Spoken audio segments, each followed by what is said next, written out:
निज प्रतिश्रुति बरगढ़ हेब खरीफ धानर शुभारंभ। सोहलारे मुख्यमंत्री करिवे मंडी उद्घाटन। क्विंटाल पिछा 800 टंका अधिक पाइबे चाषी। डिसेम्बर 3 रे ओडिशा आसिबे महामहिम राष्ट्रपति।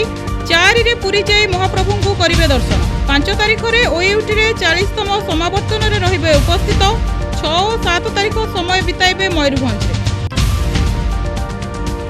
7 दिन बढ़ी मैट्रिक परीक्षार्थी आवेदन तारीख। 25 पर्यंत परीक्षार्थी करें फॉर्म पूरण। फेब्रुआरी 21 रु मार्च 3 पर्यंत पिला देबे परीक्षा। स्वच्छता नहीं पदक्षेप नियाजिबो बोली कहिले कर्तृपक्ष।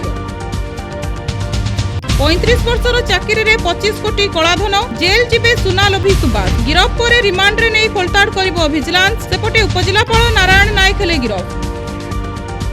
चौद्वार मुंडासाही अंचल में अमानवीय घटना। 8 मासर शिशुंकर संदेहजनक मृत्यु। बापा मां को अटक रखी तदंत करुछि पुलिस। घटना को नहीं साधारण रे देखा जाइछि असंतोष। नवेम्बर 29 रे भुवनेश्वर हेबो डीजीपी कॉन्फ्रेंस रे जोग देबे प्रधानमंत्री और स्वराष्ट्र मंत्री। सूचना देले बीजेपी राज्य उपसभापति गोलक महापात्र। 2026 सुधा देशरू नक्सल मुक्त करने रही लक्ष्य।